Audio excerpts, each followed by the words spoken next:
In the wake of a pivotal ceasefire between Israel and Hamas, Gaza stands on the brink of a transformative reconstruction effort. This ambitious endeavor, estimated to require over $15 billion, aims to rebuild homes and infrastructure ravaged by 15 months of aggression. The success of this massive undertaking hinges on sustained international support and the durability of the newfound but delicate peace. Welcome to Think Tank.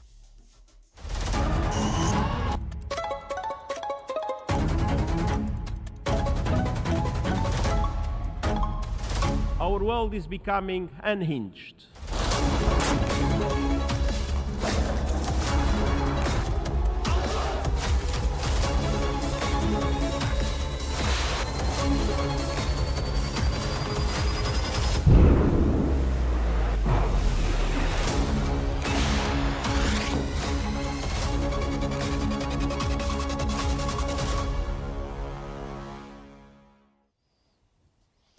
Negotiators from Israel and Hamas have reached an agreement for a 42-day ceasefire and a detainee release in Gaza, pending ratification by the Israeli cabinet.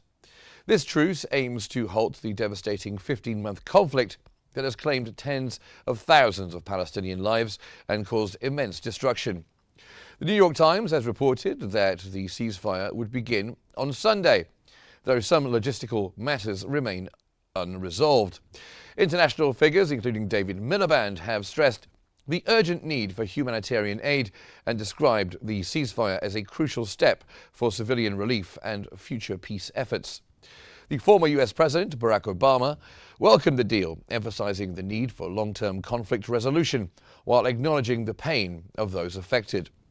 He praised President Biden and Secretary Blinken for their diplomatic efforts in facilitating this critical agreement.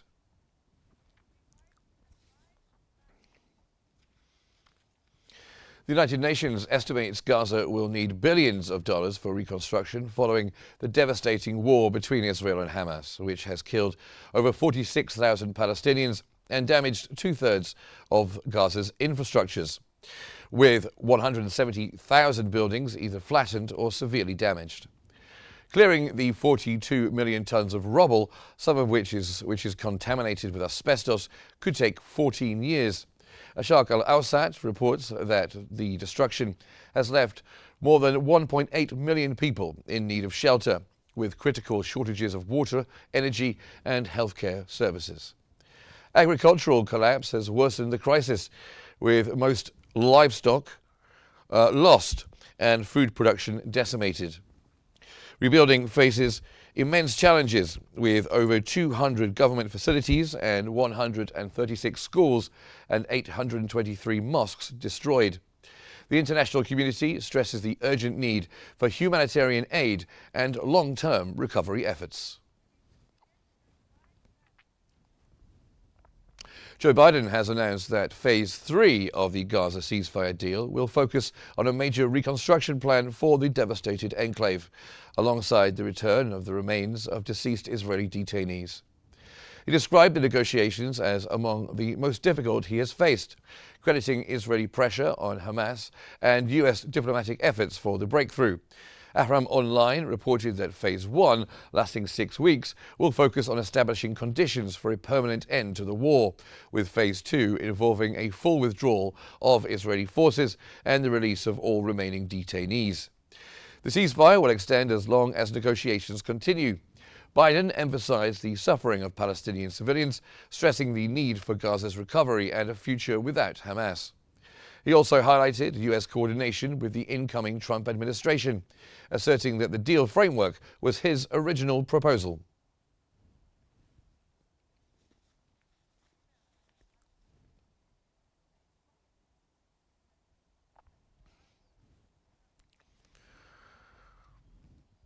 Now, to provide some more analysis of Gaza's reconstruction, joining us from Beirut is Mr. Khaled Zain Eddine, an international relations specialist, and from Occupied Jerusalem, Dr. Abdel Nasser Maki, a political science professor. Welcome to you both. We'll start with you, Dr. Maki.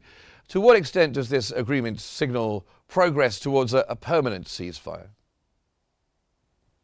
I think this will be as a permanent, after Sunday.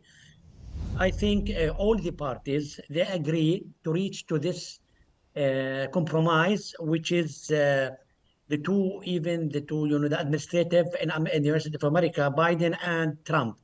There is like a competition between the administration for seeking for the ceasefire in Gaza, and there is a test. The test or the real test will be after Sunday, and I think it will come after that gradually, according to the agreement and according to the articles of the agreement and the precondition of the agreement.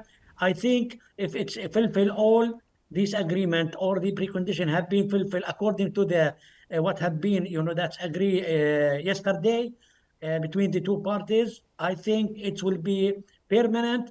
But as you know, we are just waiting for the government of Israel to approve this from the extreme ministries like Smotrich and Ben Gvir.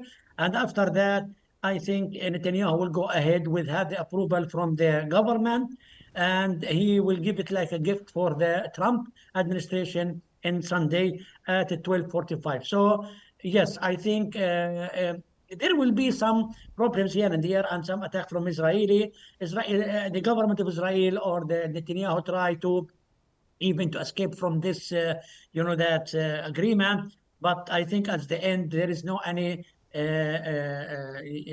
the Netanyahu. I think he will go ahead with this without any making trouble for the Trump administration, and especially now after they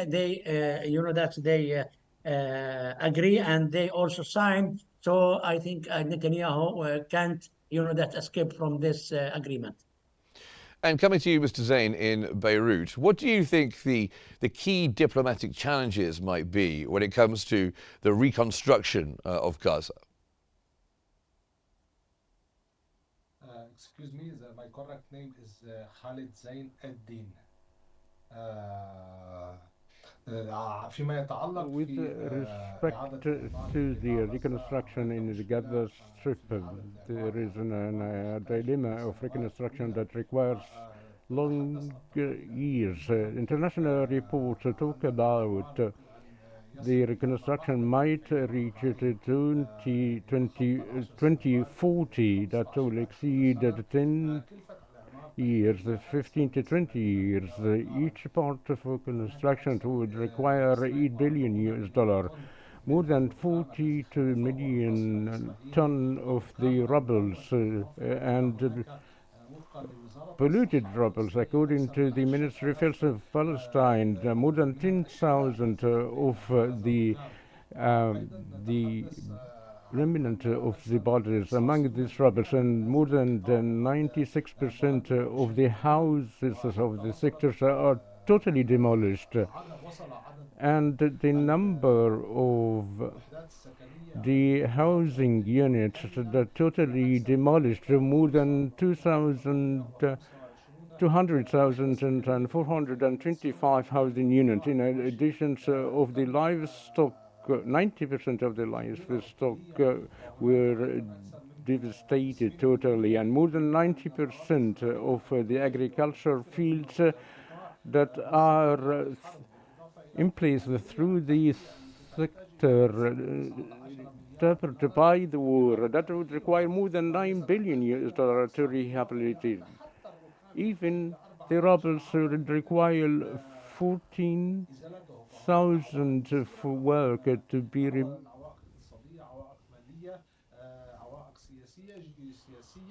حتى الاتفاق إذا سلمنا في الأمر الواقع وانتهت الحرب اليوم وتحول هذا الاتفاق المبدئي والمؤقت إلى دائم، من يضمن أن الإعمار سيكون وفقا للاتفاق؟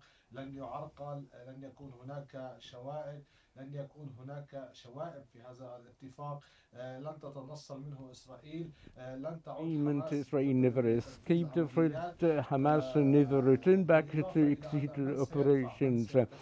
In addition to who's gonna pay the price of the reconstruction, and who'd guarantee that the process of reconstruction would sustain, and even We would guarantee Okay. that the war is not coming back and the Okay. reconstruction will be sustained and stable. Well, thank you very much. I'm just going to want to bring Dr. Mackey back in, but thank you very much. I'll come back to you in just a moment, Mr. Zain. But how realistic, Dr. Mackey, do you think it is that there would be a full Israeli withdrawal from Gaza following the ceasefire? According to the agreement yesterday, I think the Israeli will be restricted to the articles of the agreement. They, from the beginning, they try to escape. They try to make some, that's here and here change or in the articles. But I think because of the Trump's, the administration, because of his consultants with folk, and also the Biden here, and all of the corresponded, also all the who are responsible about that this negotiation, like Qatar and Egypt. I don't think that the Israeli will escape from to fulfill all these that's conditions. Uh, Maybe there will be like what they did in Lebanon. That's they attack here and they try to even to blame the responsibility to the to Hezbollah, like they want to say that now Hamas is not restricted to the preconditions or the agreement articles.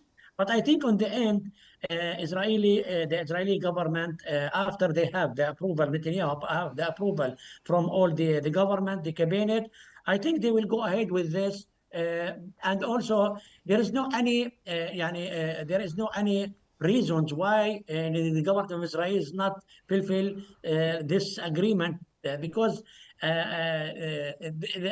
Gaza is not their priorities now.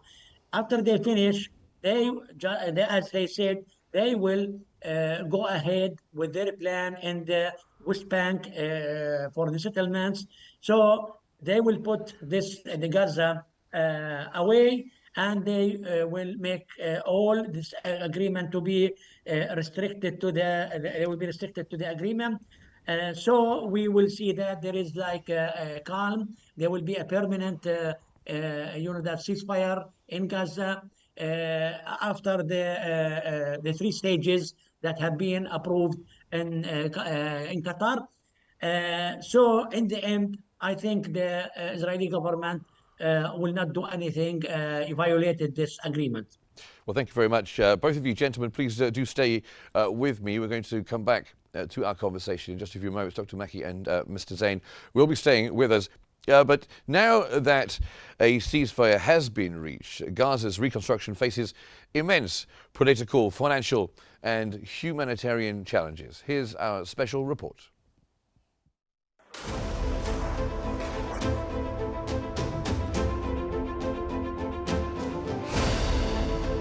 The recent ceasefire agreement between Hamas and Israel has opened a critical window for the reconstruction of Gaza, a region devastated by successive conflicts. However, the future of this process hinges not only on the terms of the agreement, but also on broader geopolitical dynamics and the sustainability of peace efforts.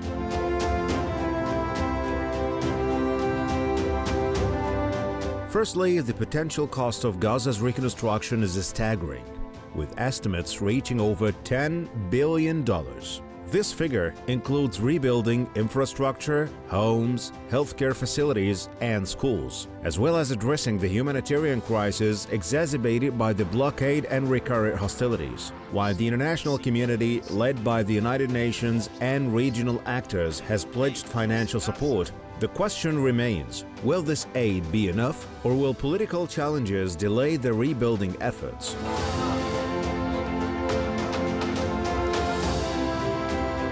The post-war scenarios largely depend on the durability of the ceasefire.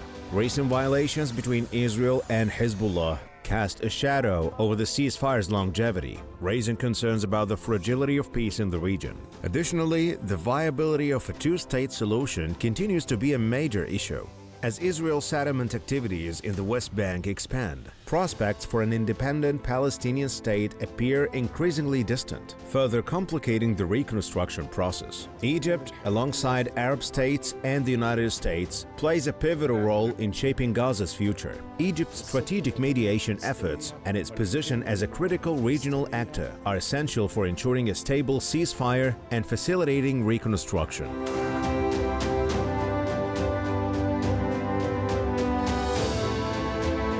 Arab countries have pledged financial and political support. The reconstruction of Gaza after the ceasefire agreement faces formidable challenges. The success of this process will depend on the ability of international and regional actors to navigate political complexities and ensure the sustained peace necessary for true rebuilding and long-term stability.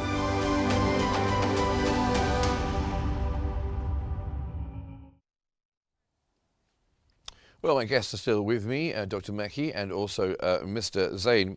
I'll come back to you, Mr. Zain, first. Well, what is the role that regional powers might play in the pace and the scope of Gaza's reconstruction?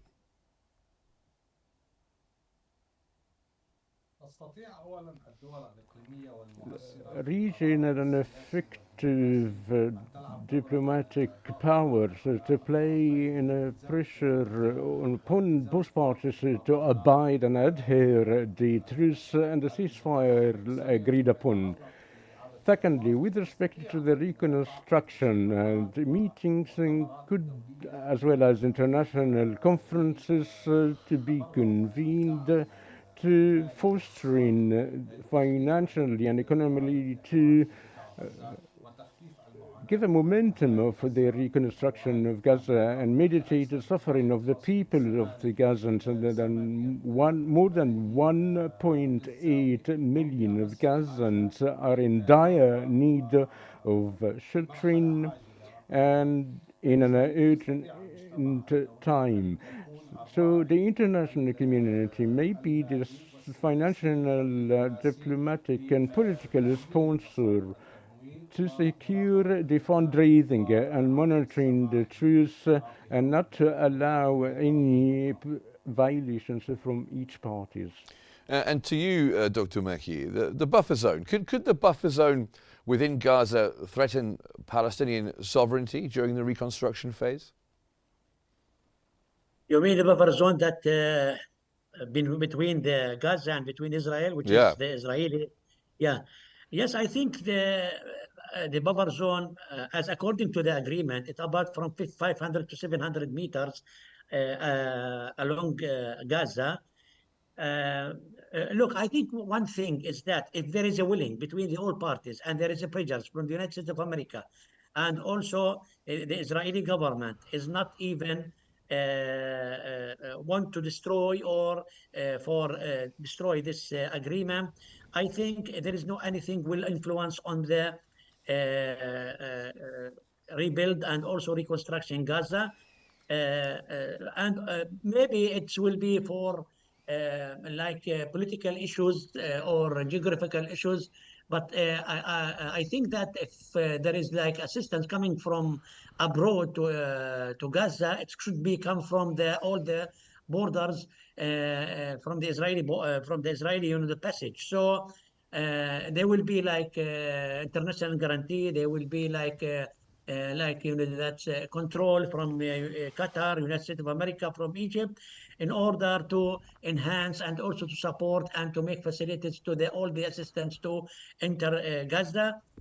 Even the Israeli is there, but according to the agreement, all assistance should come after the 4 stages, the 4 elements, which is after as you know, stop the ceasefire today, and after that, as we showed yesterday, and there will be withdraw, and there will be the returns of displaced people, and entering the assistance, and after that exchange, because the exchange of the prisoners will be the 5th element. So yes, I think the buffer zone, maybe it will be like something from the Israeli to be controlling and monitoring, and also at the same time it will be like occupied area or land in Gaza. But at the end, I think according to the agreement, they will withdraw after the third stage. Okay. And Mr. Zain, coming to you, of course, we're still waiting for the Israeli parliament to ratify the agreement. But how might internal Israeli political pressures affect the agreement's implementation? نعم هناك خلافات كثيرة True, there are great differences within the Israeli cabinet, and particularly in the Israeli cabinet and the opposition, even in churches, and even within the Likud parties that Netanyahu showed. There are someone opposed the deal and even to sit with Hamas on the table in order to prevent Hamas from taking any concessions. And therefore, I still spectacular about the truth, and even if the light, it's all relying on its enforcement.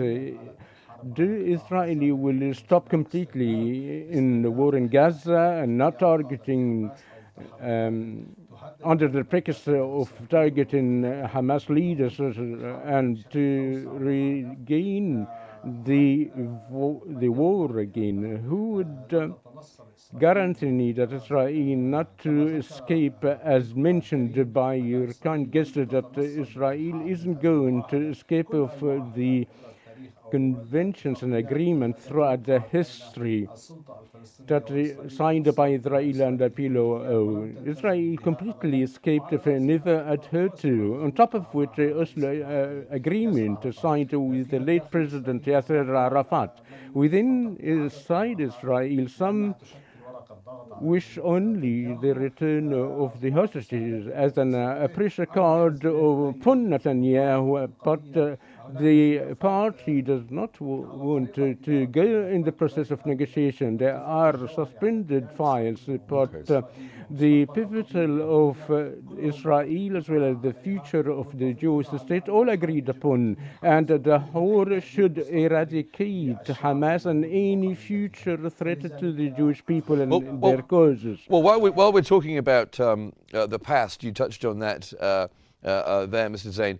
To you, Dr. Maki, what lessons can be drawn from the past because of the past attempts at reconstruction in Gaza? How do we avoid repeating previous setbacks? What lessons can we draw? You mean the lessons that for the reconstruction in Gaza? Yeah. You know that the Israeli, there is 4 wars between the Gaza and between in Gaza when the Israeli attacked Gaza 4 times. So I think in this time, we could see that there is a problem concerning the political issues about who is managing Gaza. Today is different from the past.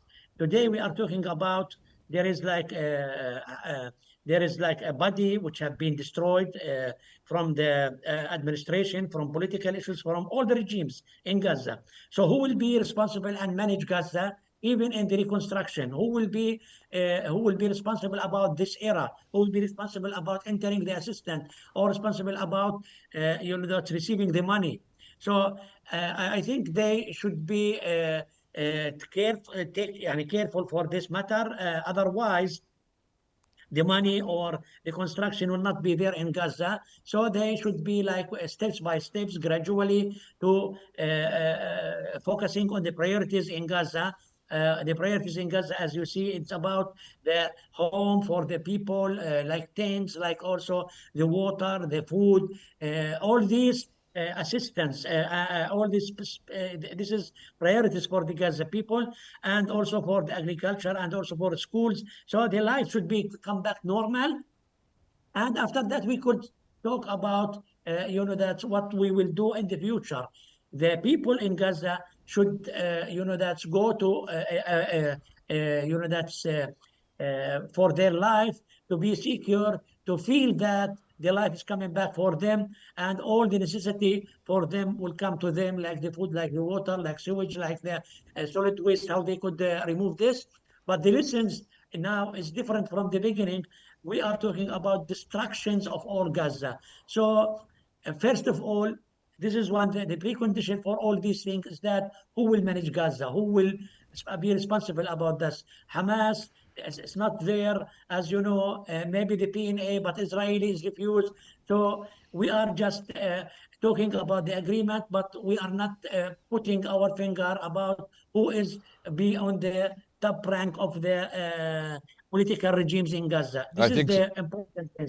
I think so. I think there are some very big questions that you've raised there, Dr. Maki. Thank you very much for that. Thank you to both my guests today on the program. That was Mr. Khaled Zain Eddine, who's an international relations specialist, and Dr. Abdel Nasser Maki, who is a political science professor. Thank you both for joining us here on Q News. And that brings us to the end of Think Tank today. Thanks for watching, and stay tuned for more updates here on Q News.